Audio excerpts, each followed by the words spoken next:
নমস্কার, আমি সৌমিক।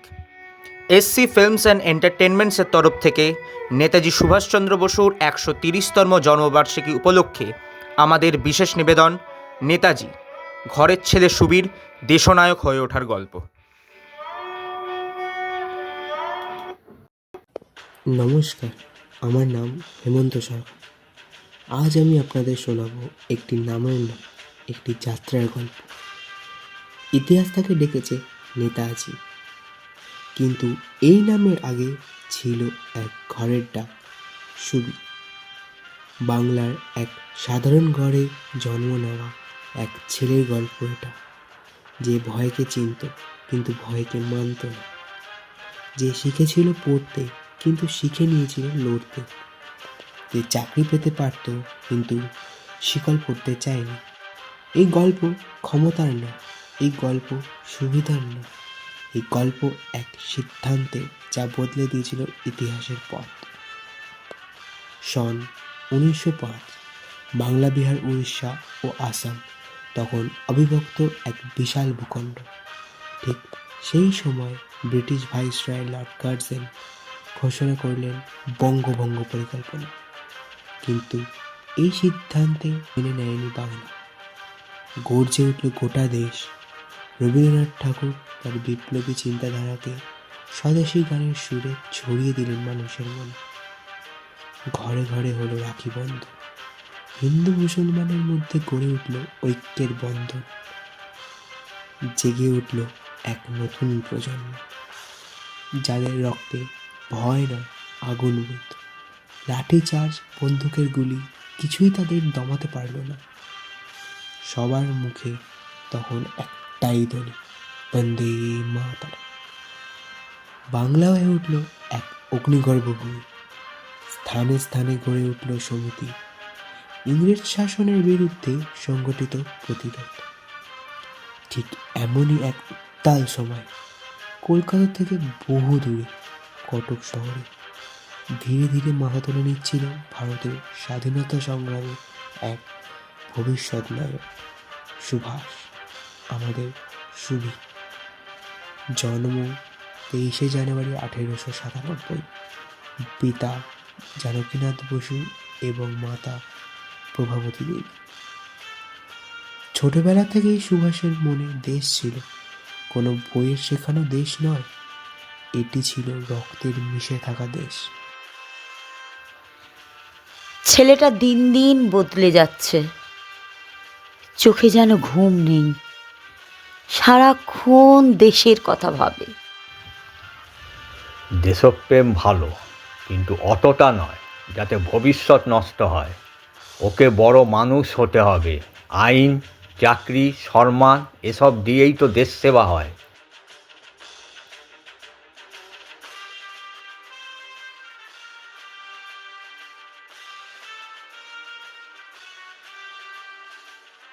এই প্রশ্নে কোনো উত্তর সেদিন ঘরে পাওয়া যায়নি, কিন্তু সুভাষের ভিতর প্রশ্নটা থেকে গিয়েছিল। ১৯০৮, ক্ষুদিরাম বসুর ফাঁসি। একটি নাম নয়, একটি বজ্রপাত। আচ্ছা মেজদাদা, উনি তো আমার মতোই একজন ছেলে ছিলেন, শুধু দেশটাকে ভালোবেসেছিলেন। ওনাকে ফাঁসি কেন দেওয়া হলো? হ্যাঁ, আর ইংরেজরা ভয় পায় ওই ভালোবাসাকেই। এরপর সুভাষ ছেড়ে দিল ব্যাপটিস্ট মিশনস প্রোটেস্টিয়ান ইউরোপিয়ান স্কুল। সে চলে গেল রেভেনশা কলেজিয়েট স্কুলে, কারণ সে বুঝে গিয়েছিল যে শিক্ষা গোলাম বানায়, সে শিক্ষা নয়। একদিন খবর এলো সুশীল নামে এক বিপ্লবী আর অরবিন্দ ঘোষকে বিনা কারণে গ্রেফতার করা হয়েছে। প্রতিবাদে নেমেছিল মিছিল। সুভাষকে সঙ্গে নিয়ে গিয়েছিল ওই মেজদা। মেজদাদা, আমরা কি শুধু মারই খাবো? আমরা কি কখনো এর জবাব দেব না? জবাব দেব সুভাষ, তার জন্য শক্ত হতে হবে। শুধু রাগ দিয়ে দেশ স্বাধীন হয় না। এক অচেনা সন্ন্যাসী দাঁড়িয়ে ছিল পথে।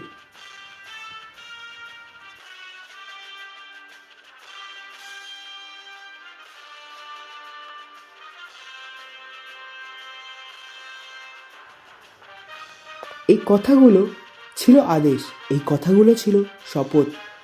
সেই দিন সুভাষের ভিতর জন্ম নিল স্বদেশী চেতনা।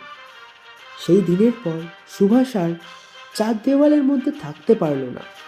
সে বলেছিল স্বামীজির মতোই দেশকে চিনতে হবে, মানুষের ভিতর দিয়ে পথের ধুলো মেখে।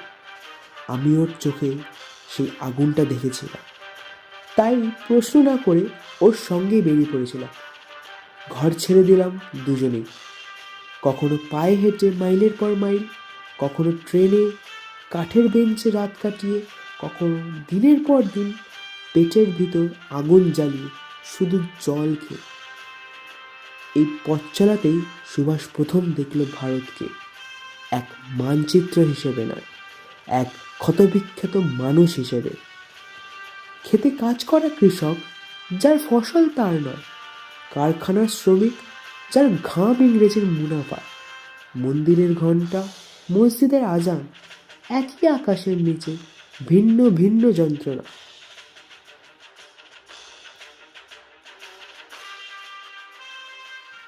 আমি কোনো উত্তর দিতে পারিনি, কারণ প্রশ্নটা শুধু আমার নয়, পুরো ভারতের ছিল। এই পথ চলার মাঝেই আমাদের কানে এলো এক ভয়ঙ্কর সংবাদ, বালাসোরে।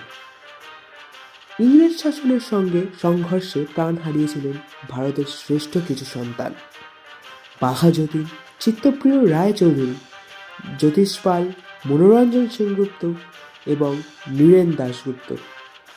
এক একটি নাম নয়, এক একটি স্বপ্ন নিভে যাওয়া আগুন। সেই রাতে সুভাষ ঘুমায়নি। সে চুপচাপ বসেছিল নিভে যাওয়া আগুনের সামনে। ওর চোখে জল ছিল না, ছিল প্রতিজ্ঞা। কয়েকদিন পর আমরা ঘরে ফিরেছিলাম, কিন্তু যে সুভাষ ঘর ছেড়ে বেরিয়েছিল সে আর ফিরে আসেনি। ফিরেছিল এক নতুন মানুষ, যার ভিতরে স্বদেশী ভাব আর আবেগ নয়, দায়িত্ব। যার মনে প্রশ্ন না, পথ। একদিন যে ছেলেকে ডাকা হতো সুবি, সে এখন নিজের কাঁধে তুলে নিয়েছে একটি দেশের ভবিষ্যৎ। এই ছিল কেবল শুরু, কারণ সামনে অপেক্ষা করছিল আরো বড় লড়াই, আরো কঠিন সিদ্ধান্ত। ইতিহাস। প্রেসিডেন্সি কলেজে ভর্তি হলো সুভাষ। ইতিহাসের বইয়ের ভিতর নয়, ইতিহাস তখন হাঁটছিল কলেজের বারান্দায়। সেবার সিদ্ধান্ত নেওয়া হয়েছিল ভারত মাতার পুজো হবে, মূর্তি আনা হবে, শঙ্খ বাজবে, বাংলা বলবে আমরা আছি।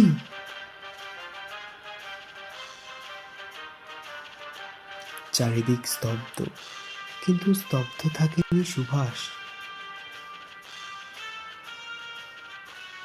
এক মুহূর্তের নীরবতা, তারপর ঘরে বসে প্রভাবতী দেবী সব শুনছিলেন না, কিন্তু অনুভব করছিলেন। হয়তো একদিন আমার এই ছেলের ডাকেই সমস্ত দেশের মানুষ একসাথে পথে নামবে। মায়ের মন কখনো ভুল বলে না। কলেজে ছিলেন এক অধ্যাপক, ওঠেন সাহেব। দেশীয় ছাত্রদের তিনি মানুষ বলে ভাবতেন না, অপমান করতেন, হেয় করতেন প্রতিদিন।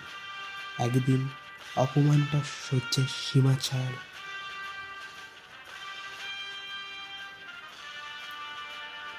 পরের মুহূর্তে সুভাষ আর চুপ থাকেনি। ঘুষিটা শুধু একজন সাহেবের গালে না, ঘুষিটা পড়েছিল গোটা ব্রিটিশ অহংকারে। তদন্ত বসলো, কাউন্সিল বসলো, রায় একটাই, রাস্টিকেটেড। কলেজ ছাড়তে হলো সুভাষকে। কিন্তু সেই দিন সুভাষ মাথা নিচু করে বেরায়নি, সে বেরিয়েছিল সোজা হয়ে। এই খবর পৌঁছলো আশুতোষ মুখোপাধ্যায়ের কাছে। তিনি বলেছিলেন তার সুপারিশে সুভাষ ভর্তি হলো স্কটিশ চার্চ কলেজে। আর দেশ সুভাষের মনে আরও বড় জায়গা করে দিল। 1919 বাবার ইচ্ছা আইসিএস পড়তে হবে। সুভাষের মন দ্বিধায়। ঠিক সেই সময় এলো এক ভয়াবহ খবর, জালিয়ানওয়ালাবাগ। নিরস্ত্র মানুষের ওপর গুলিবর্ষণ, রক্তে ভিজে গেল মাটি। সুভাষ বুঝে গেল এই শাসনের ভিতরে থেকে শাসন ভাঙা যাবে না। কয়েকদিন পর সে জাহাজে উঠল, দেশ ছেড়ে দেশের কাজে।